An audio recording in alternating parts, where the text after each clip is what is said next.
what am I doing? Literally, I'm on a ship to Antarctica. But what am I doing more existentially, or as it relates to my career? Well, I'm pivoting from food service software. About 9 years ago, Evan and I co-founded a company called Gimme, and I'm getting a lot of questions like, Cory, what is that venture? We see stealth mode startup on your LinkedIn profile. What does that mean? I know that I'm building a new startup. I've been able to, this is the first time I've done it, been able to be successful raising funds pre-idea to be able to pursue third startup in electrification. And what I'm doing here is to get perspective. I've been consuming a ton of information, over 100, I think about 150 one-on-one interviews with subject matter experts. And these are specific, targeted, in-person, usually over coffee or lunch or dinner. It's probably the most social I think I've ever been in my entire life. I get a lot of comments like, "Oh, wow, Cory, looks like you've got great energy." I'm like, "Hey, I'm glad you perceive it that way, but I end each day kind of socially drained. You know, I went to school for engineering, so I don't know if social skills come normal. But what I wanted to do here is to get perspective and start processing those, hundreds of viewpoints and the thousands of hours worth of regular research and start to put that into what type of startup to build. I'm trying to bring, hey, what have I learned with the last two startups, not only from like a product and engineering perspective, but from the business case and finance case. I think that for electrification to hit mainstream, to drive it depolitical, is to demonstrate that the benefits of the startup may have a positive impact on Earth, like the side effect of what we're doing may help Earth, but the primary focus is that it's the right financially sustainable thing to do, that people can make this decision, know, hey, this is good for me financially, and it's good for the world. The challenge that I have is it's still so new. I mean, people have been doing this for over a decade, but from a mainstream perspective, this is still so new. Most people don't have an EV, most people don't have solar panels, most people don't have a home energy power manager. So where is the world going to be in 3 to 5 years? My last industry, food service, we had tens of billions of dollars worth of market that we could try to capture. This one is 1,000 times bigger. The U.S. government alone is planning to spend over $1.2 trillion, according to the last CBO, Congressional Budget Office report that I read. And then the anticipated follow-on effect is going to be, I read, 26 trillion between now and 2030. That's staggering. So one of the things I want to do here is, like I said, get perspective and figure out what I'm going to build. I called it Truisms, my logical set of assumptions going from the top to the bottom and then trying to predict the future where this list ends. And I'm going to post these truisms so you don't have to listen to me ramble on. I'll just read the headers. But one, the global climate volatility. Now, without trying to get into any politics of global warming, what we can look at is the weather is just getting more volatile or more extreme. And no matter what your political views are, we can measure that in insurance. Very practical thing. It's now more expensive to get insurance in certain areas where volatility has increased. 2, the impact on the electrical grid. The more we electrify, the more power we'll need, the more the power the grid will have to provide. 3, in order to protect people with the grid, keep things reliable, the rate is going to have to increase. 4, the more that we electrify, the more dependent we're going to be on the grid. There are places in the country now where it's deadly to not have air conditioning because we need to get that temperature. Magic number is 78 Fahrenheit. If it stays above 78 Fahrenheit when you sleep, your heat-related illness is substantially more likely. So parts of the country, air conditioning is going to become a life-saving thing. 5, a shift in the role of power. It's, like I said, it's switching from convenience to critical life safety. 6, the imperceptibility of change. Big things changing slowly are hard for us to perceive. We're going to notice it when all of these changes accumulate all at once into one significant, probably bad event. I'm thinking about like the Texas grid failure that cost a couple hundred lives and the Puerto Rico grid failure that cost thousands of lives. 7, safety as a standard. We tend to underestimate the probability that something bad could happen to us. Like, I don't need to wear my seatbelt, I just won't get in a crash. I do wear my seatbelt, and I recommend you do too.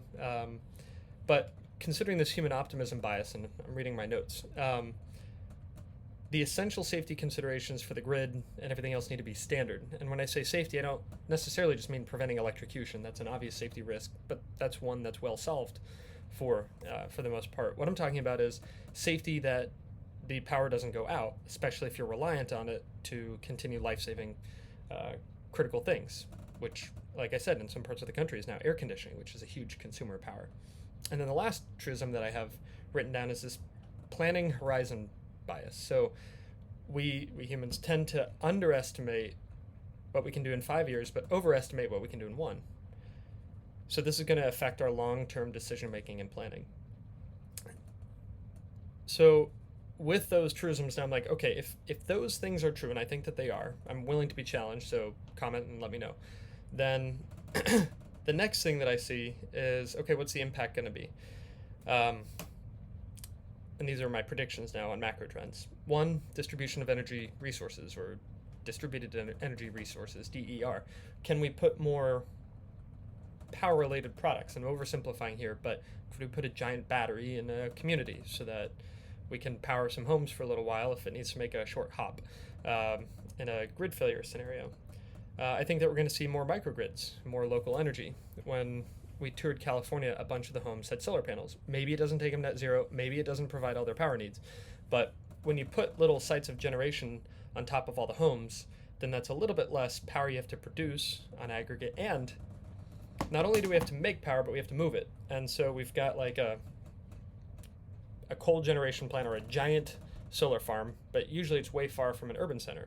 You have to move it hundreds of miles on these really ugly, people hate them, and not in my backyard, right? Big high voltage transmission lines. Those lines can only carry so much power.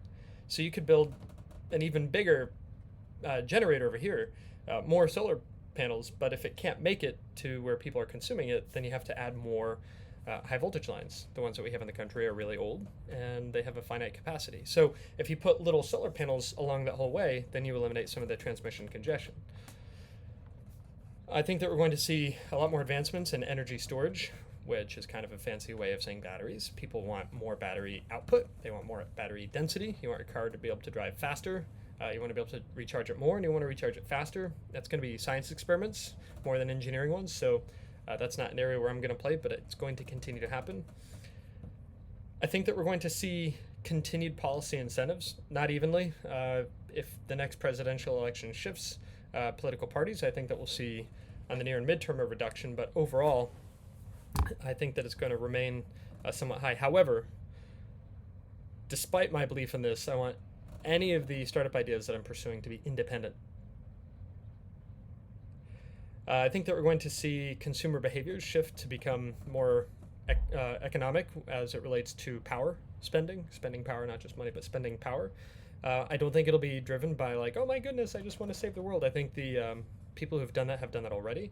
As we get to more mainstream, I think it's going to be very practical decisions where people say, I want a hot water heater that delivers more hot water faster for less money. I want it to be cheaper to operate.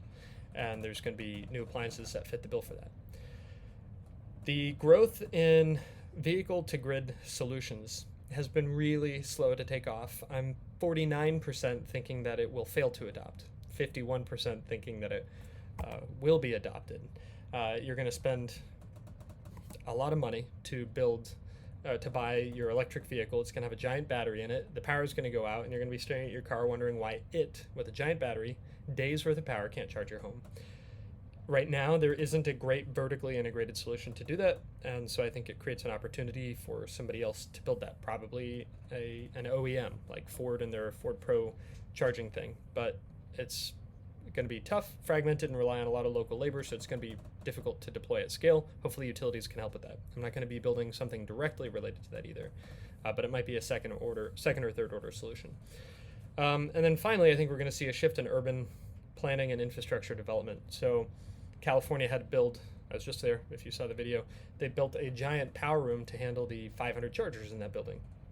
Atlanta's not doing that. Their brand new parking garage that they're building now doesn't have the space for the power equipment, even if they wanted to add chargers later. So I think that we're going to see infrastructure changes, that's not the only one, but like that, shift to get ready for more electrification. Again, EVs are just one segment, but it's a great example because it's easy to see.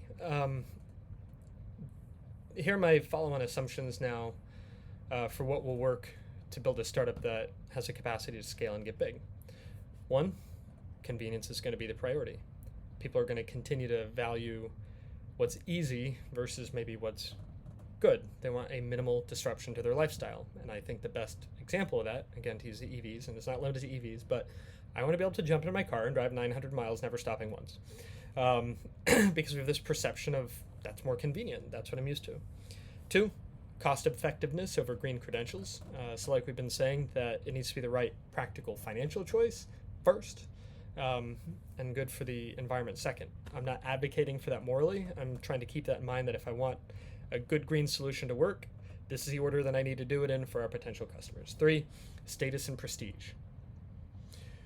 People back in the day bought a Prius to demonstrate to the world, we call it value signaling, to demonstrate to the world how much they cared about Earth. I thought it was a terrible product from a car's perspective, but a lot of people liked it from a status perspective. Then that got replaced by Tesla. If you were tech-enabled and cared about the environment, you got a Tesla. What's going to be next? How are we going to show off our homes, our cribs, to show how power-friendly we are, environmentally friendly we are? I don't know, but I think that's going to be a component of it. Four, a resistance to radical change. This connects to this convenience as a priority. If suddenly your entire life had to be different to save $5 a day, I don't think people are going to do it. I also think it's why this power arbitrage solution is not, and when I say power arbitrage, I mean you can buy a battery yourself, hire an electrician yourself, get a smart panel yourself, plug in the battery, and then figure out based on your individual rates when to turn it on and when to turn it off, so that you can optimize based on rates in your area.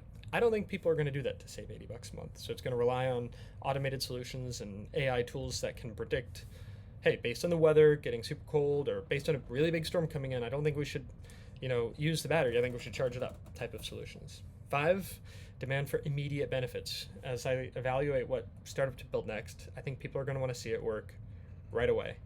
So you're saying I buy this thing and I won't see any savings for 5 years? I don't think people are going to respond to that. Six, localized solutions over global narratives. I've talked about this a few times as well, where I don't think it'll be the national news that convinces people to make changes. I think it'll happen in the cul-de-sac. I think that a neighbor is going to get their first F-150 Lightning, and the ones to his left and to her right are going to look and say, how's it going? I haven't seen a flatbed tow it away. I guess it's working okay. Can you charge it at home? Did you get stranded on a road trip?